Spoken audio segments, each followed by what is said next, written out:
Hello my pink cloudies, welcome back to my channel. So இன்னைக்கு நம்ம சேனல்ல வந்து கிறிஸ்மஸ் ஸ்பெஷல் ரெசிபியா இந்த பன் filled with custard cream, அதாவது cream custard bun.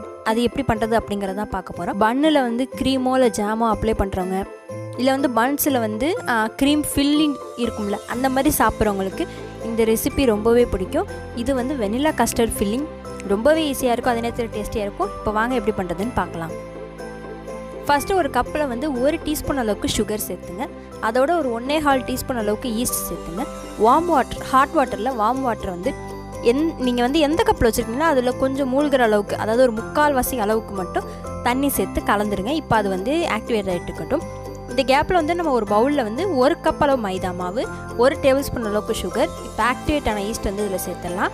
மேலே வந்து அதாவது கப்பு மேலே வந்து கொஞ்சம் க்ளவுடியாக இருக்கும். அப்படி இருக்கும்போது நமக்கு ஈஸ்ட் ஆக்டிவேட் ஆகிடுச்சு அப்படின்னு அர்த்தம். இதுக்கு வந்து தண்ணி மேக்ஸிமம் தேவைப்படாது. அந்த ஈஸ்ட் சொல்யூஷனை வந்து நம்ம நல்லா மாவில் கலந்தாலே ஓரளவுக்கு நமக்கு ரெடி ஆகிடும். இப்போ நல்லா கலந்ததுக்கப்புறமா இதில் வந்து 1 எக் சேர்த்துங்க. இப்போ அந்த எக்கையுமே வந்து நல்லா ஆட் பண்ணிடலாம். இப்போ நமக்கு ஒரு மாவு டோ கன்சிஸ்டன்சி நமக்கு வந்து கிடச்சிருச்சு. இப்போ இதில் வந்து 1 டேபிள் ஸ்பூன் அளவுக்கு நெய் சேர்த்துங்க. பட்டர் இருந்தால் கூட பட்டர் சேர்த்துக்கலாம், ரூம் டெம்பரேச்சர் உள்ள பட்டர் சேர்த்துங்க. இப்போ இதை வந்து நம்ம நல்லா கலந்துடலாம்.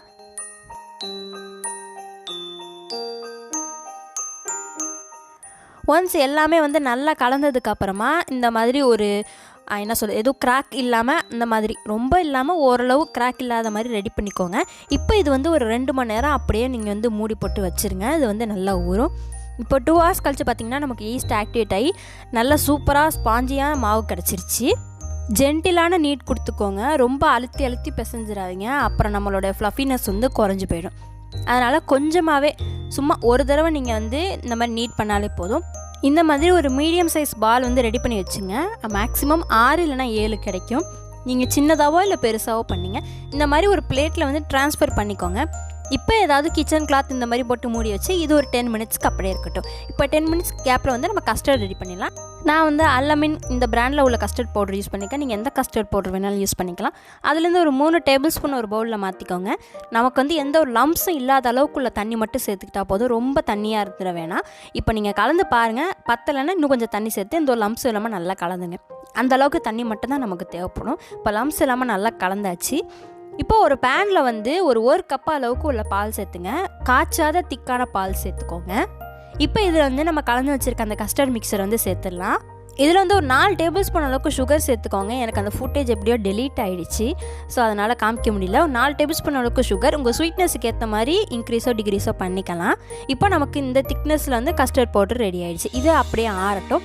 இப்போ நம்ம 10 மினிட்ஸ் வச்சுருந்த அந்த மாவு பார்த்திங்கன்னா நல்ல ஃப்ளஃபினஸாக வந்துருச்சு. இதை வந்து நான் கிச்சன் சிலிக்கான் மேட்டில் மாற்றிக்கிட்டேன். நீங்கள் சப்பாத்தி கட்டு கூட யூஸ் பண்ணிக்கலாம். ஒரு ஸ்கொயர் ஷேப்புக்கு வந்து இந்த மாவு வந்து வளர்த்துங்க. அடியில் வந்து மாவை டஸ்ட் பண்ணிக்கோங்க. இப்போ இந்த சைஸுக்கு வந்ததுக்கப்புறமா இதை 2ஆக வந்து டிவைட் பண்ணிக்கோங்க. சென்டரில் ஒரு ஸ்பூன் அளவுக்கு கஸ்டர்ட் ஃபில்லிங் ஆட் பண்ணிக்கோங்க. இன்னும் கொஞ்சம் வேணால் அதை கூட நீங்கள் சேர்த்துக்கலாம். வீடியோவில் காட்டுற மாதிரி கரெக்டாக பண்ணுங்கள். அந்த கஸ்டர்ட் பவுட்ரு ஃபில்லிங் எங்கே இருக்கோ அதை ஃபோல்டு பண்ணிட்டு திருப்பி ஒரு ட்விஸ்ட் கொடுத்துட்டு ரைட் சைடில் உள்ள எண்டை வந்து இந்த பக்கம் க்ளோஸ் பண்ணிவிட்டு அதுக்கப்புறமா 2 சைடுமே வந்து டீப் ப்ரெஸ் கொடுத்து க்ளோஸ் பண்ணிக்கோங்க. திருப்பி இந்த வீடியோ பாருங்கள். சென்டரில் வந்து கஸ்டர்ட் ஃபில்லிங் கொடுத்துக்கோங்க. லெஃப்ட் சைடில் உள்ள எண்டை வந்து கஸ்டர்ட் ஃபில்லிங்கை க்ளோஸ் பண்ண மாதிரி ஒரு ட்விஸ்ட்டு, அதேமாதிரி ரைட் சைடில் வந்து இந்த மாதிரி க்ளோஸ் பண்ணுற மாதிரி வச்சுக்கோங்க. அதை வந்து டைட்டாக இந்த மாதிரி ப்ரெஸ் கொடுத்துக்கோங்க. சைட்ஸ்லேயுமே டைட்டாக இந்த மாதிரி ப்ரெஸ் கொடுத்துக்கோங்க. இப்போ நமக்கு வந்து கஸ்டர்ட் பன் வந்து ரெடி ஆகிடுச்சு. இதை வந்து ஒரு பேக்கிங் ட்ரேயில் வந்து இந்த மாதிரி பார்ச்மெண்ட் பேப்பர் ஆட் பண்ணிவிட்டு நம்ம ரெடி பண்ணி வச்சுருக்க அந்த பன் எல்லாமே வந்து இதில் ஆட் பண்ணிடலாம். எக்கை வந்து பீட் பண்ணியோ இல்லை இந்த மாதிரி மில்க்கையோ இந்த மாதிரி டாப்பில் வந்து கோட் பண்ணிக்கோங்க. இதை கோட் பண்ணுறதுனால நமக்கு வந்து கொஞ்சம் க்ரன்ச்சியாகவும் கிடைக்கும். டாப் கோட்டில் ரொம்பவும் டேஸ்ட்டாக இருக்கும். இப்போ நமக்கு எல்லாத்துலேயுமே வந்து டாப் கோட் கொடுத்தாச்சு. இதை வந்து அவனில் இப்போ பேக் பண்ணிடலாம். அவனில் ஆட் பண்ணிவிடுங்க. 180 டிகிரி செல்சியஸில் பேக்கிங் மோடில் ஒரு 20 மினிட்ஸ். இது வந்து ஒரு 30 to 45 மினிட்ஸ் ஆகும் பேக் ஆகிறதுக்கு. ஃபஸ்ட்டு ஒரு 20 மினிட்ஸ் வச்சுருங்க. அதுக்கப்புறமா எந்த அளவுக்கு வெந்திருக்கு அப்படிங்கிறத பார்த்து நீங்கள் வந்து டைமிங் இன்க்ரீஸோ டிகிரீஸோ பண்ணிடுங்க.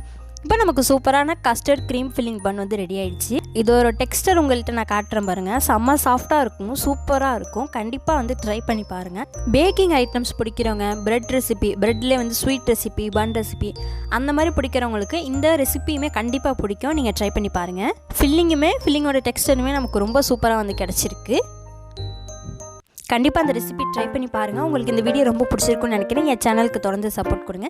நம்ம சேனலில் நிறைய ரெசிபிஸ் வரும், மறக்காமல் செக் பண்ணி பாருங்கள். So like, share, subscribe for more videos. Take care, stay safe, be healthy and bye by.